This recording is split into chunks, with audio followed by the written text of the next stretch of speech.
Tahukah Anda bahwa ikan tuna kaleng dapat menjadi racun berbahaya bagi otak Anda jika dikonsumsi dengan cara yang salah? Pernahkah Anda memikirkan mengapa beberapa kaleng lebih murah daripada yang lain, atau mengapa ada banyak jenis tuna di rak-rak? Dan yang paling penting, apakah Anda tahu mana yang mungkin memenuhi tubuh Anda dengan merkuri tanpa Anda sadari? Apakah sandwich tuna yang Anda sukai sedang perlahan merusak kesehatan Anda? Hari ini, saya akan mengungkapkan rahasia yang industri makanan tidak ingin Anda ketahui. Tidak semua tuna sama, dan perbedaan ini mungkin sedang mempengaruhi kesehatan otak Anda secara diam-diam. Tetapi itu bukan semua. Saya juga akan mengungkapkan 4 kesalahan terbesar yang orang lakukan saat makan tuna, terutama tuna kaleng, tanpa menyadari risikonya. Dan tentu saja, saya akan berbagi tips penting agar Anda dapat menikmati makanan ini dengan cara yang benar. Penasaran? Tetap bersama kami hingga akhir untuk memastikan Anda mendapatkan zat gizi terbanyak dari makanan ini tanpa membahayakan kesehatan Anda. Saya yakin setelah pengungkapan ini, Anda tidak akan melihat kaleng tuna dengan cara yang sama lagi. Tetapi terlebih dahulu, beri video ini tombol suka dan berlangganan ke kanal kami. Apakah Anda makan tuna kaleng secara teratur? Bagaimana cara Anda menyiapkannya? Dari mana Anda berasal di dunia ini? Setelah menonton video, tinggalkan komentar di bawah agar kami dapat mengenal Anda lebih baik. Apa itu merkuri? Dan dari mana ia berasal? Banyak di antara kita telah makan tuna selama dekade-dekade, tetapi mungkin kita tidak sepenuhnya memahami merkuri yang ada dalam makanan ini. Mari kita lihat lebih dekat masalah ini. Merkuri adalah logam berat yang secara alami ada di kerak bumi. Tetapi karena perkembangan industri, jumlah besar elemen ini telah dilepaskan ke udara secara industri seiring waktu, terutama oleh pembakaran batu bara dan operasi penambangan. Ada 2 jenis merkuri yang perlu kita waspadai, merkuri anorganik dan metil merkuri. Ketika industri membakar batu bara, merkuri anorganik dilepaskan ke lingkungan. Elemen ini secara bertahap jatuh ke dasar sungai, danau, dan samudra. Di lingkungan rendah oksigen ini, jenis tertentu bakteri hidup di endapan yang mengandung merkuri anorganik dan mengubahnya menjadi metil merkuri, yang merupakan bentuk logam yang lebih toksik, berbahaya, dan kuat daripada sebelumnya. Metil merkuri kemudian masuk ke dalam rantai makanan akuatik. Pertama-tama diserap oleh organisme kecil seperti plankton dan krustasea kecil. Mereka dimakan oleh ikan yang lebih kecil, yang kemudian dimakan oleh ikan yang lebih besar seperti tuna. Proses ini adalah alasan mengapa ikan predator besar seperti tuna mengakumulasi tingkat merkuri yang tinggi sepanjang hidup mereka. Itulah sebabnya kita harus waspada terhadap konsumsi berlebihan tertentu jenis tuna, terutama jika kita memiliki masalah kesehatan terkait sistem saraf atau kardiovaskular. Mengapa tuna mengandung tingkat merkuri yang tinggi? Tuna adalah ikan migratori yang dapat berenang ribuan mil melintasi samudra. Dietnya bervariasi tergantung pada spesies dan di mana ia berenang, tetapi biasanya terdiri dari krustasea dan ikan yang lebih kecil. Dan itulah di mana masalahnya terletak. Jika tuna berada di area di mana hewan-hewan kecil ini terkontaminasi oleh metil merkuri, maka tuna juga terkontaminasi. Metil merkuri tidak mudah dihilangkan dari tubuh. Sebaliknya, ia terakumulasi seperti kotak di mana hal-hal terus ditambahkan tetapi jarang dihapus. Semakin banyak mangsa terkontaminasi yang dimakan tuna sepanjang hidupnya, semakin banyak logam toksik ini terakumulasi di tubuhnya. Meskipun tuna dapat membuang sebagian kecil merkuri yang diserap, ia tidak pernah menghilangkan semuanya. Bagian-bagian tertentu dari tubuhnya akhirnya menyimpan jumlah logam yang signifikan. Ketika kita, di puncak rantai makanan, memakan tuna yang terkontaminasi, kita juga mengonsumsi metil merkuri terakumulasi tersebut yang dapat mengarah pada konsekuensi kesehatan yang serius seiring waktu. Itulah sebabnya dokter dan ahli gizi merekomendasikan makan tuna secara moderat, terutama untuk anak-anak kecil dan wanita hamil yang lebih rentan terhadap efek toksik logam ini. Kesalahan terbesar saat makan tuna kaleng.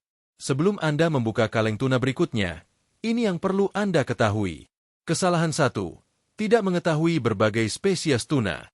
Ada 3 jenis utama tuna yang Anda temukan di rak supermarket, dan perbedaannya sangat besar ketika datang ke tingkat merkuri. 1. Tuna cakalang, Katsuonus pelamis. Ini adalah yang biasanya hanya ditandai sebagai tuna pada kaleng. Ini adalah pilihan paling aman untuk konsumsi teratur karena ini adalah ikan yang lebih kecil, hanya hidup 2-3 tahun, dan mengakumulasi merkuri yang jauh lebih sedikit, hanya 0,12 bagian per juta. 2. Tuna sirip kuning, Tunus albacares. Ini sedikit berbeda. Ia hidup antara Juli 10 tahun, tumbuh jauh lebih besar dari cakalang, dan memiliki hampir 3 kali lebih banyak merkuri, 0,35 bagian per juta. Masih aman untuk dimakan tetapi harus dikonsumsi secara moderat. 3. Tuna albacore. Ini adalah yang tertinggi dalam merkuri, mengandung hingga 0,50 bagian per juta merkuri, sehingga membuat khawatir bahwa EPA dan FDA merekomendasikan membatasi konsumsinya secara signifikan. Mengetahui jenis tuna yang Anda makan membuat perbedaan besar dalam mengendalikan paparan merkuri. Kesalahan 2. Tidak membaca label dengan cermat sebelum membeli tuna kaleng. Jika Anda ingin terus makan tuna tanpa terlalu khawatir tentang merkuri, perhatikan produk ini. Detail kecil ini dapat memiliki dampak besar pada kesehatan Anda. Ketika kemasan hanya menyebut tuna, biasanya itu adalah tuna cakalang, varietas dengan tingkat merkuri terendah. Tetapi jika ditandai tuna ringan atau sirip kuning, bersiaplah untuk konsentrasi logam berat yang lebih tinggi. Beberapa merek lebih transparan dan menyebutkan spesies tuna yang tepat dalam daftar bahan. Berhargalah untuk mengambil beberapa detik untuk memeriksa informasi ini. Jika kemasan tidak jelas, pencarian cepat di situs web produsen dapat memberikan jawaban. Sebagian besar merek utama membagikan informasi ini secara online. Juga, jangan bergantung pada tuna saja. Putarlah dengan ikan merkuri rendah lainnya seperti salmon, penuh omega-3, sarden, sangat bergizi dan terjangkau, ikan tenggiri, kaya rasa dan nutrisi esensial, dan trout, rasa lembut dan sangat rendah merkuri. Kesalahan 3. Tidak mengelola konsumsi tuna mingguan. Meskipun praktis, makan terlalu banyak tuna dapat buruk bagi kesehatan Anda. Ini terutama karena merkuri yang ditemukan dalam tuna yang cenderung terakumulasi dalam tubuh seiring waktu. Oleh karena itu, pedoman diet Amerika Serikat merekomendasikan individu mengambil sekitar 227 gram, 8 ons, makanan laut per minggu. Menurut otoritas gizi terpercaya, termasuk tuna kaleng dalam diet Anda adalah cara sederhana untuk meningkatkan konsumsi omega-3 harian Anda, yang penting untuk kesehatan otak dan kardiovaskular. Namun, ingat bahwa jenis dan jumlah lemak akan berbeda jauh tergantung pada tuna kaleng yang Anda pilih. Itulah sebabnya selalu disarankan untuk membaca label dan membandingkan merek yang berbeda sebelum membeli. Sebelum kita melanjutkan, saya ingin berbagi kabar menarik. Jika Anda menikmati konten kami dan ingin mendapatkan manfaat eksklusif, jadilah anggota kanal. Sebagai anggota, Anda akan membuka beberapa keuntungan menakjubkan seperti akses awal ke video baru, balasan prioritas untuk komentar Anda, konten pendek hanya untuk anggota, jajak pendapat, kuis, dan emoji serta lencana kesetiaan khusus untuk Anda. Cukup klik tombol bergabung dan menjadi bagian dari komunitas ini yang menghargai kesehatan dan kesejahteraan. Dukungan Anda membantu kami terus membawa konten berkualitas tinggi untuk Anda. Kesalahan 4. Tidak menguras cairan tuna kaleng dengan benar. Saat membuka kaleng tuna, biasanya diabaikan bagaimana cairan harus dibuang. Apakah tuna Anda dikemas dalam air atau minyak? Anda harus menguras semua cairan berlebih sebelum menambahkannya ke hidangan Anda. Jika tidak, apa yang terjadi? Mayo Anda menjadi berair, dan salad Anda berubah menjadi sup. Teknik terbaik adalah meletakkan tuna di saringan berlubang halus di atas mangkuk atau langsung di wastafel. Kemudian gunakan garpu untuk menekan tuna ke bawah untuk memeras setiap tetes cairan terakhir. Langkah sederhana ini membuat perbedaan besar pada tekstur akhir. Untuk cara yang lebih cepat, terutama saat menangani tuna dalam air, gunakan tutup kaleng. Buka kaleng sebagian, balikan di atas wastafel, dan tekan tutup dengan kuat ke tuna, menerapkan tekanan yang sama pada kedua sisi. Ini memastikan semua cairan keluar tanpa kehilangan tuna. Yang mana lebih baik, tuna dalam air atau tuna dalam minyak? Mari langsung ke poin.